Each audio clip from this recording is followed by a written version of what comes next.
Alright, so now I want to show you, this is a new little addition that we've had several people ask and say, look, I've only got 2 people and I can't do a real high feed rate on this monster hog, so can I still use it?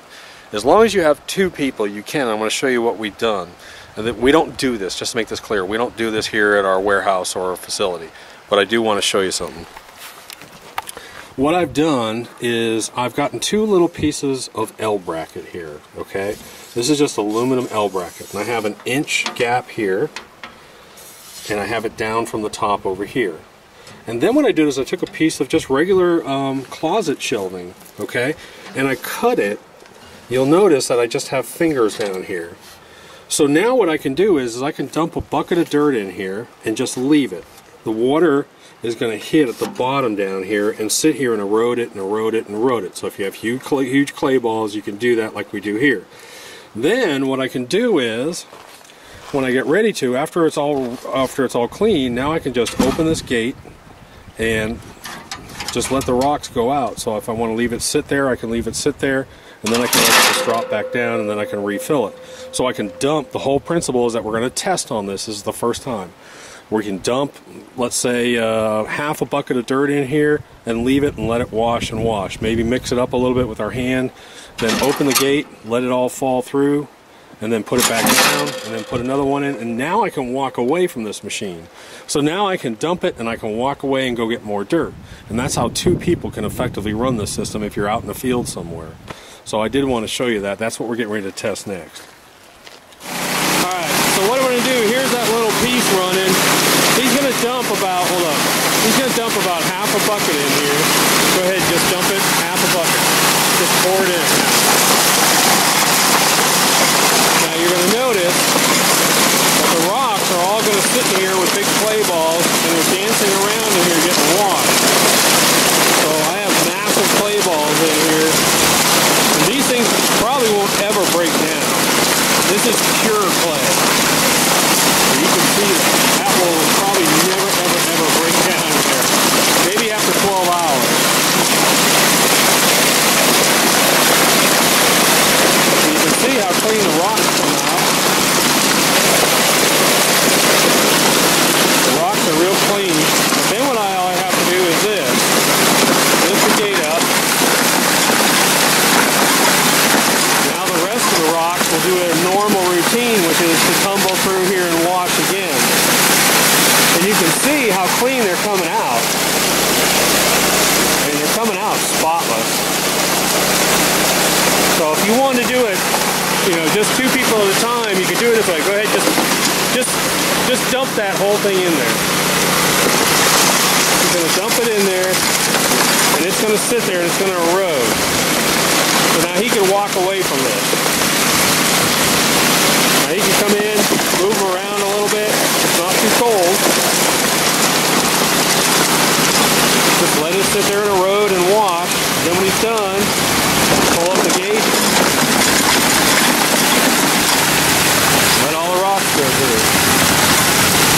And they're still in here washing, but this is just a way if you want to slow your rate down a little bit. You don't have enough people to constantly feed and constantly feed. Go ahead. Dump it. Yeah. So again, he's just going to dump that in there and just let it sit. And what you're going to see is, this is a clay ball. And I cannot, if I go in here and crush it with my hand, I might be able to get it to break down. But look at that thing. I mean, there's no sense. Not when you're solid clay. But again, these rocks in here, look how clean they are. If you want to really wash your rocks and take your time, now just pull up your gate. Out they come. Close down your gate. Go ahead and dump it. Just dump the whole thing in. Now he's going to dump the whole thing in there, and it's just going to sit there and wash. We're not going to touch it. So he's somewhere else getting other rocks, and you can see that I've still got a slurry coming through here. Come back up, move it around just a little bit. But again, am I going to be able to get this to break down in a box? Well, take it home if you want. I ain't.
Alright, so what we've done is we've just thrown this bedrock. Here's where the material comes off, that metal piece over there. And then I've put a 1/4 inch steel punch plate over the first 24 inches of bedrock. And then I'm going down to straight bedrock.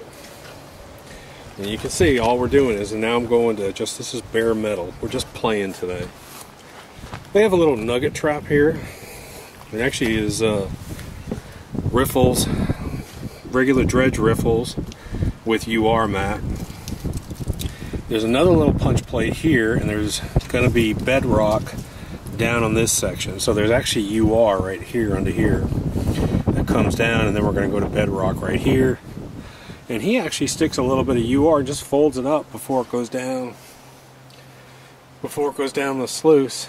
And of course, remember that this is different because one of the things they got to do here is it's not just gold. Gold is a byproduct, but they're also getting gems and rocks and that kind of stuff. So,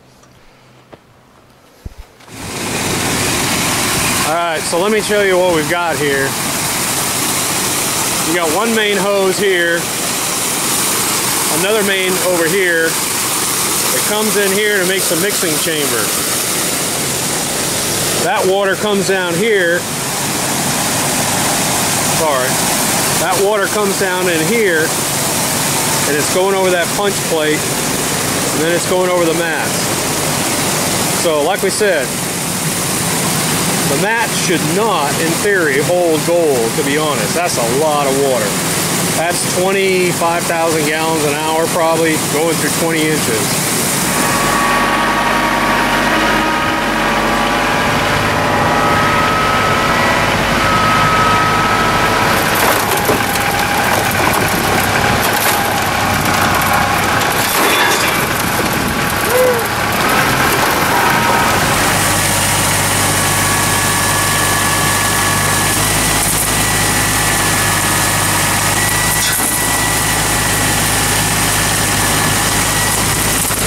Getting dust in my face here.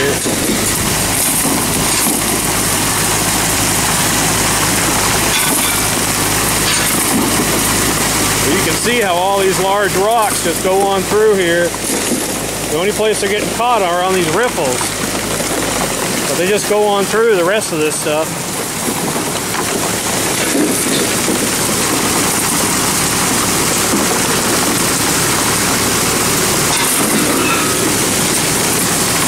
So we'll shut it down and we'll see what this looks like.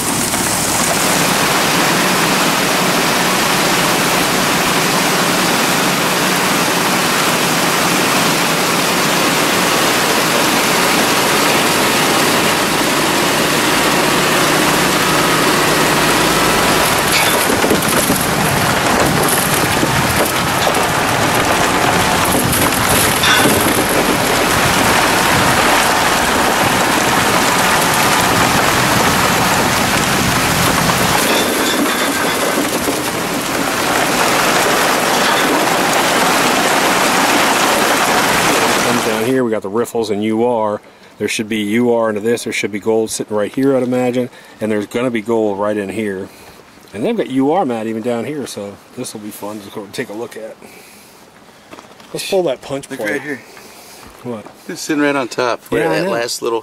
Where and once you shut your water off, it releases. It goes whoosh and it releases. But I mean, like all in here. See all that gold right there? Look at that. Oh yeah. It's if you look close at every one of these, look right. You can see it more and more. And the water wasn't running level, and I think that's what's happened. I think the gold is pushing this way. Over to the side a little bit. Over to the side. Look, yeah, it is. We need to slow this sun gun down just a little. Look it right here. Pull that 1/4 inch. Pull that punch plate. I got it wedged in there.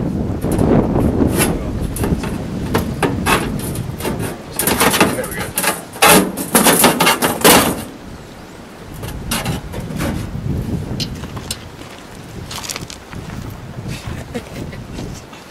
Look at it over here.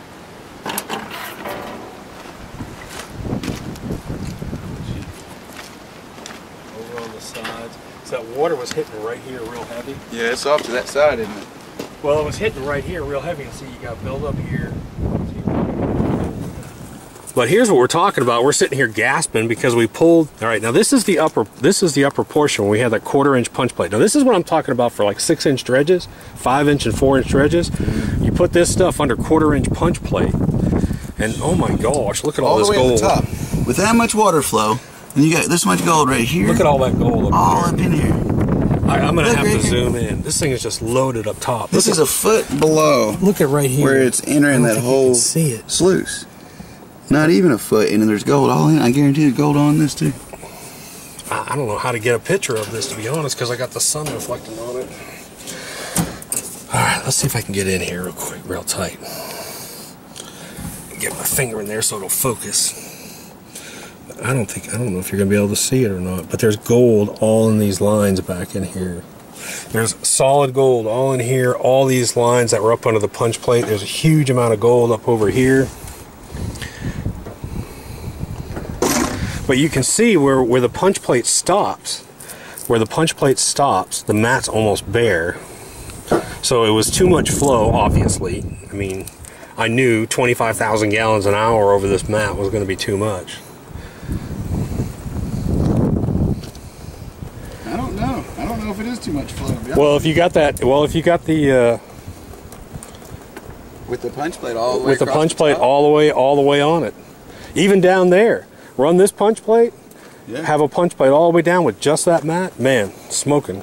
Look here, I mean, I don't even, and yeah, you're on something good here. This is amazing because I don't see anything visible right here. I mean, and that's usually, if you're having losses, you'll see it down there in that UR mat. Yeah, you would see it there. It should, if it was any substantial. Let me turn this camera around here. Right here, and that's a good way to tell. You look down there too, actually. Yeah, we've got an after sluice down there that I actually built for Joey, and we put it down there, but you can see it. It's got scrubber and UR, so everything, all the tailings fall and go through that secondary catch. But it's a big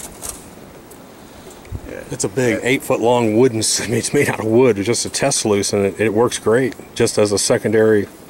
It does. All right, hold it up a little bit, tilt it so you can see the bolts underneath it. There you go. But see what I've done here is I've got these are 3/4 inch, and we went to number 10 screws so that they would go through the hole, and we put a lock nut on here. But you can see what it does. It gives a little bit of area. It's about 1/2 inch above that mat. Mm-hmm. The funny thing about this operation, and I've told you this before, is their rocks are not trash. Their rocks are actually part of their income. So they've got gems inside of there, and they got people that come down here, so they've got to maintain and keep their rocks. And when they built the smaller plant away from the big one, they just run everything down. You got rocks that big coming down on top of this bedrock mat, all the way down, washing, and they're washing and washing the whole way through. And we've got 50 and 100 gold sitting in the mat. That's amazing to me. That is amazing. It's funny because Joey, I don't know what, a year and a half ago, we came out here and we put UR mat in their old system. And you've been gold mining since what age? 14, 15 years old. It's been since about 89.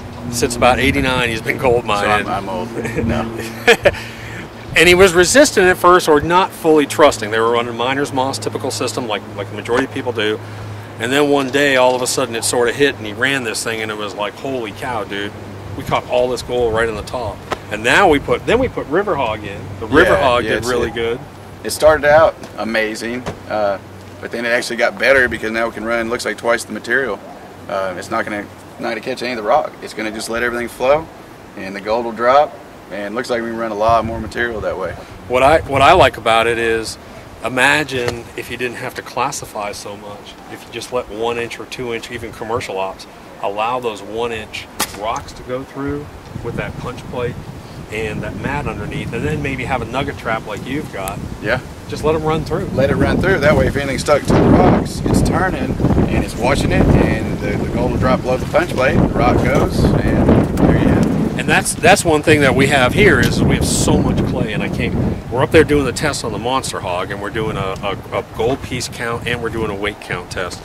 And it's just absolutely, this dirt has so much clay in it. We literally find human heads in the piles. We pull them out, this big, and they're this big. They're clay balls. And people always say, well, do your mats handle clay? And I'm like, dude, just come up and take a look one day. Come look at the dirt we're burning.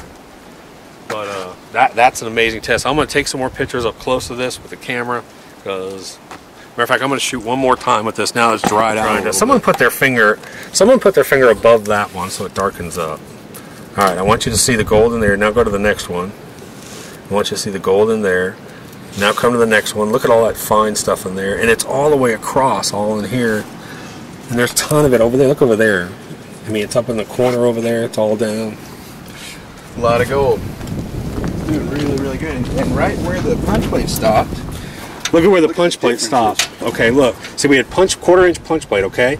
And we stopped it right about here, and look at the mats bare. I mean, it just screams it out. Now, there's still gold because the water was running. The sluice was lopsided. But there's still gold down in here. It's all sitting like right where you said, right behind this lip right here. It's right behind that where that vortex pushes it back under that lip is where you'll see a lot of it. If I have my jeweler's loop, which I do have with me, I'm going to actually grab it, and I'm going to look at these mats down over here. But like I was telling Joey, this is the same sort of philosophy that we do in the Monster Hog, which is we give it a dead zone to hit, we come through, we change the velocity. Now they got riffles with UR mat sitting here. Now they got a punch plate here with UR mat under it. Now we're going back to Bedrock over here, which I really think down here, I really would like to see punch plate over that too. And then they just threw some UR mat just right before the thing, and that's a good place for them to test. If they see gold down there, they need to stop.